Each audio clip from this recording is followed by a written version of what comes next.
Hello friends, ಇವತ್ತಿನ ನನ್ನ recipe Malnad ಮತ್ತು ಕರಾವಳಿಯ ಒಂದು ಫೇಮಸ್ ಅಂಡ್ ಟ್ರೆಡಿಷನಲ್ ಡಿಶ್ ಮೆನಸ್ಕಾಯಿ, ಅಂದರೆ ಪೈನಾಪಲ್ ಗೊಜ್ಜು ಅಥವಾ ಪೈನಾಪಲ್ ಕರಿ.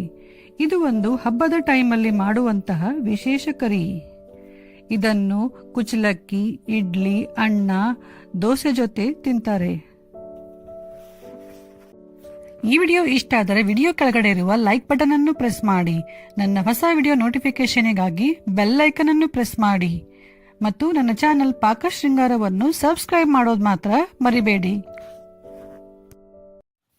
ಫಸ್ಟ್ ಪೈನಾಪಲ್ ನ ಕ್ಲೀನ್ ಮಾಡಿ ಈ ತರ ಕಟ್ ಮಾಡಿ ಇಟ್ಕೊಳ್ಳಿ. ಚಿಕ್ಕ ಚಿಕ್ಕ ಹೋಳುಗಳನ್ನ ಕಟ್ ಮಾಡಿ ಇಟ್ಕೋಬೇಕು. ನಾನಿಲ್ಲಿ ಒಂದು ದೊಡ್ಡ ಕಪ್ನಷ್ಟು 1 ಕಪ್ ಪೈನಾಪಲ್ ನ ಕಟ್ ಮಾಡಿ ಇಟ್ಕೊಂಡಿದ್ದೀನಿ.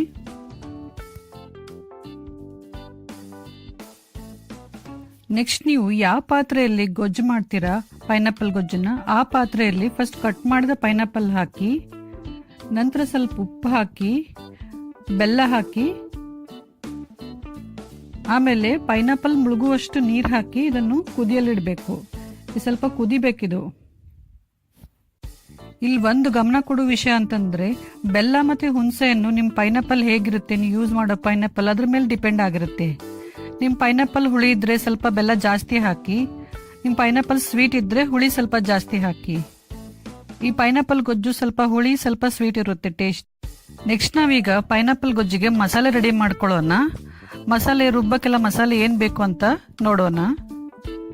ಮೆಂತ್ಯ, ಉದ್ದಿನಬೇಳೆ, ಧನಿಯಾ, ಕಡಲೆಬೇಳೆ, ಹುಣಸೆ ರಸ, ಕಾಯಿ ತುರಿ, ಒಣಮೆಣಸಿನ್ಕಾಯಿ, ಸಾಸಿವೆ, ಜೀರಿಗೆ ಮತ್ತು ಕೊಬ್ಬರಿ ಎಣ್ಣೆ. ಈ ರೆಸಿಪಿಗೆ ಬೇಕಾಗುವ ಸಾಮಗ್ರಿಗಳು ಮತ್ತು ಅದರ ಮೆಜರ್ಮೆಂಟ್ ಅನ್ನು ಡಿಸ್ಕ್ರಿಪ್ಷನ್ ಬಾಕ್ಸ್ ಅಲ್ಲಿ ಹಾಕಿದ್ದೇನೆ. ಪೈನಾಪಲ್ ಕುದಿಯುವವರೆಗೆ ಅದಕ್ಕೆ ಮಸಾಲೆ ರೆಡಿ ಮಾಡ್ಕೊಳ್ಳೋಣ. ಒಂದು ಕಡಾಯಿಯಲ್ಲಿ 1 ಟೀ ಸ್ಪೂನ್ ಎಣ್ಣೆ ಹಾಕಿ, ನಂತರ ಅದರಲ್ಲಿ ಕಡಲೆಬೇಳೆ ಮತ್ತು ಉದ್ದಿನಬೇಳೆ ಹಾಕಿ ಸ್ವಲ್ಪ ಹೊತ್ತು ಹುರಿಯಿರಿ. ನಂತರ ಸಾಸಿವೆ, ಜೀರಿಗೆ, ಧನಿಯಾ, ಒಣಮೆಣಸಿನಕಾಯಿ ಹಾಕಿ ಮತ್ತೆ 1 ನಿಮಿಷ ಚೆನ್ನಾಗಿ ಹುರಿಯಿರಿ. ಗ್ಯಾಸ್ ಸಿಮ್ಮಲ್ಲಿ ಇರಬೇಕು. ನಂತರ ಕೊನೆಯಲ್ಲಿ ಕಾಯಿ ತುರಿ ಹಾಕಿ 1 ನಿಮಿಷ ಕೈಯಾಡಿಸಿ ಗ್ಯಾಸ್ ಆಫ್ ಮಾಡಿ. ಮಸಾಲೆ ತಣ್ಣಗಾದ್ಮೇಲೆ ಮಸಾಲೆಗೆ ಸ್ವಲ್ಪ ನೀರು, ಹುಣಸೆ ರಸ ಮತ್ತು ಎಳ್ಳು ಇಲ್ಲಾಂದ್ರೆ ಹುರಿಗಡ್ಲೆ ಹಾಕಿ ರುಬ್ಕೊಳ್ಳಿ. ಈಗ ನಾನು ಪೈನಾಪಲ್ ಕುದಿಸ್ತಾ ಇದ್ದು 8 ನಿಮಿಷ ಆಗಿದೆ. 8 ನಿಮಿಷದಿಂದ ಕುದೀತಾ ಇದೆ. ಈ ಕುದಿಯೋ ಪೈನಾಪಲ್ಗೆ ಈಗ ರುಬ್ಕೊಂಡಿರುವ ಮಸಾಲೆ ಹಾಕಬೇಕು. ನಂತರ ಅರಿಶಿನ ಮತ್ತು ಉಪ್ಪು ಹಾಕಿ 10 ರಿಂದ 15 ನಿಮಿಷ ಕುದಿಸ್ಬೇಕು. ಸ್ವಲ್ಪ ನೀರು ಹಾಕೊಂಡ್ಬಿಟ್ಟು 10 ರಿಂದ 15 ನಿಮಿಷ ಇದನ್ನ ಚೆನ್ನಾಗಿ ಕುದಿಸ್ಬೇಕು. ಈ ಚೆನ್ನಾಗಿ ಕುದಿಸಿದ್ರೆ ಮಾತ್ರ ರುಚಿ ಚೆನ್ನಾಗಾಗುತ್ತೆ.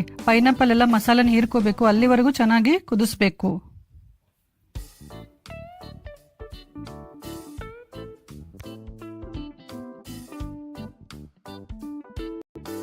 ಒಗ್ಗರಣೆಗೆ ಒಂದು ಕಡಾಯಿ ಬಿಸಿ ಮಾಡಲಿಡಿ. ಕಡಾಯಿ ಬಿಸಿ ಆದ್ಮೇಲೆ ಅದಕ್ಕೆ ಎಣ್ಣೆ ಹಾಕಿ, ಎಣ್ಣೆ ಒಂಚೂರು ಬಿಸಿ ಆದ್ಮೇಲೆ ಸಾಸಿವೆ ಹಾಕಿ,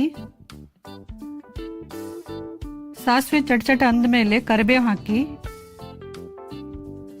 ನಂತರ ಕೊನೆಯಲ್ಲಿ ಹಿಂಗ್ ಹಾಕ್ಬಿಟ್ಟು ಗ್ಯಾಸ್ ಆಫ್ ಮಾಡಿಬಿಡಿ. ಈಗ ಒಗ್ಗರಣೆ ರೆಡಿ.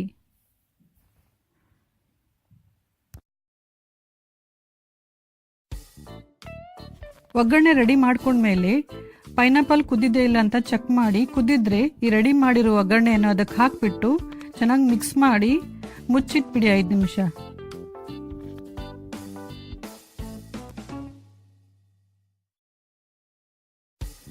ಸೊ ಫ್ರೆಂಡ್ಸ್, ಈ ರೆಸಿಪಿ ನಿಮ್ಮೆಲ್ರಿಗೂ ಇಷ್ಟ ಆಗಿದೆ ಅನ್ಕೊಂಡಿದ್ದೀನಿ. ಇಷ್ಟ ಆದ್ರೆ ದಯವಿಟ್ಟು ಲೈಕ್ ಮಾಡಿ, ಶೇರ್ ಮಾಡಿ, ಕಮೆಂಟ್ ಮಾಡಿ ಹಾಗೂ ನನ್ನ ಚಾನೆಲ್ ಪಾಕಶೃಂಗಾರವನ್ನು ಸಬ್ಸ್ಕ್ರೈಬ್ ಮಾಡೋದು ಮಾತ್ರ ಮರಿಬೇಡಿ. Thank you.